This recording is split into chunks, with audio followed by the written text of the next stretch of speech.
मेरे सद्गुरुदेव को कोटि कोटि प्रणाम। आज मैं आप सबको उसी विषय में प्रकाश डालने जा रही हूँ जिसकी सभी मानव मात्र की आवश्यकता है, और वो है जीवन में सद्गुरु का होना। सद्गुरु कौन है?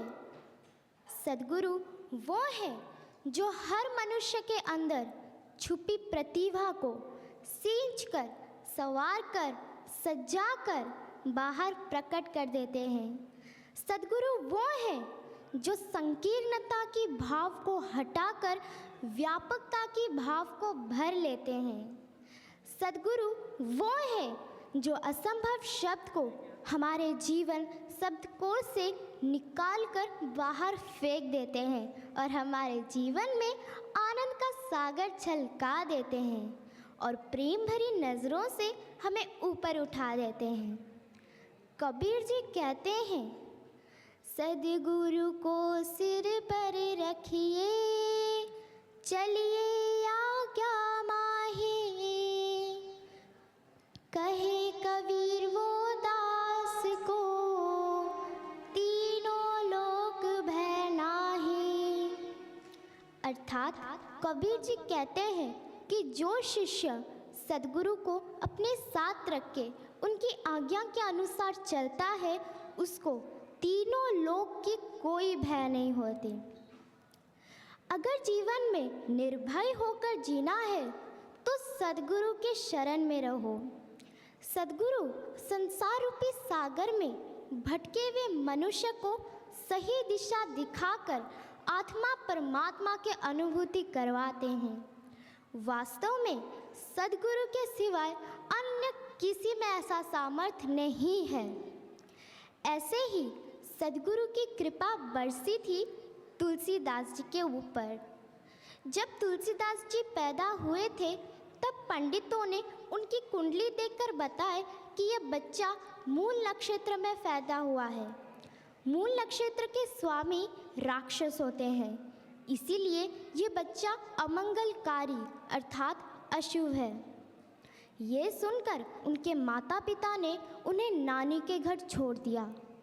जब तुलसीदास जी को 12 साल हुए तब उनके नाना नानी संसार से चल बसे। नाना नानी के जाने के बाद उन्हें बहुत कष्ट उठानी पड़ी। एक दिन उन्हें बहुत ज़ोर से भूख लगा और खाने के लिए कुछ भी नहीं था, तो वो वहाँ एक सेठ के पास जाकर बोले, मुझे कुछ खाने के लिए दीजिए।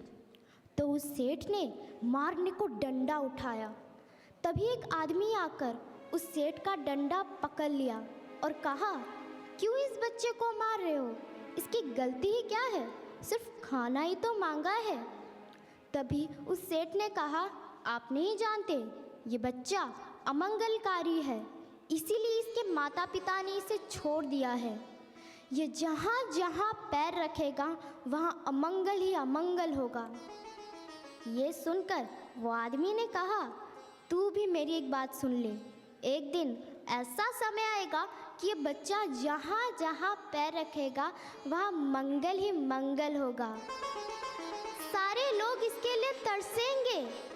यह कहकर वो आदमी तुलसीदास जी के हाथ पकड़कर उनके साथ ले गए और वो आदमी के भेष में और कोई नहीं, स्वयं तुलसीदास जी के सद्गुरु नरहरिदास थे। तुलसीदास जी रामचरितमानस में लिखते हैं, गुरु विन भवनिधि तरहिन कोई, जो विरंची शंकर सम होई। राम सिया राम, सिया राम, जय जय राम। राम सिया राम, सिया राम, जय जय राम। सद्गुरु की शरण में रहकर और उनके आशीर्वाद ने उन्हें इतना महान बनाया, इतना महान बनाया कि घर घर क्या पूरा विश्व में उनकी लिखित रामचरितमानस प्रसिद्ध हो गई। उनके दोहे स्कूल कॉलेज में पढ़ाया जाता है। उनके स्मरण करके लोग धन्य धन्य हो जाते हैं। तो ये सब कैसे हुआ? उनके जीवन में सिर्फ गुरुदेव का ही वास था। गुरु की प्रसन्नता, गुरु कृपा और गुरु की आशीर्वाद उनके ऊपर बरसी थी। कबीर जी कहते हैं, सद्गुरु की महिमा अनंत, अनंत किया उपकार, लोचन अनंत उघड़िया, अनंत दिखावन हार। अर्थात सद्गुरु की महिमा इतना है कि उसका बखान कितना करो, ऐसा जैसे सागर की एक बूंद के समान भी नहीं। और उन्होंने हमारे लिए इतना उपकार किया कि उसका वर्णन ही नहीं हो सकता। हमारी आँखों की अनंत अज्ञान के पर्दा हटाकर अनंत परमात्मा के दर्शन करवाते हैं। सद्गुरु को वही अपने साथ रख सकता है जो सत शिष्य हो, और सत शिष्य वही है जिसके अंदर एक निष्ठ गुरु भक्ति हो। पर ऐसा नहीं कि थोड़ा भक्ति गुरुदेव में, थोड़ी गुरु माता में और थोड़ा भक्ति गुरु पुत्र में। ये तो फिर श्रद्धा और भक्ति खंड खंड हो गई।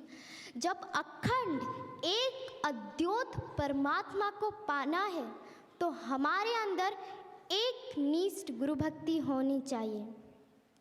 स्कंद पुराण में शिव जी पार्वती जी को कहते हैं, गुरुर्देवो गुरुर्धर्मो गुरुर्निष्ठा परं तपः, गुरुर्परं तरं नास्ति, त्रिवारं कथयामि ते। अर्थात गुरु ही देवता है, गुरु ही धर्म है और गुरु के प्रति एक निष्ठा ही परम तप है। गुरु से अधिक और कुछ भी नहीं है, यह मैं त्रिवार सत्य कहता हूँ। इसके साथ मैं गुरुदेव के श्री चरणों में प्रार्थना करते हुए अपना विषय को यहीं विराम देती हूँ। हमारे सद्गुरु के श्री चरणों में एक निष्ठ गुरु भक्ति और प्रीति बनी रहे। हरि ओम।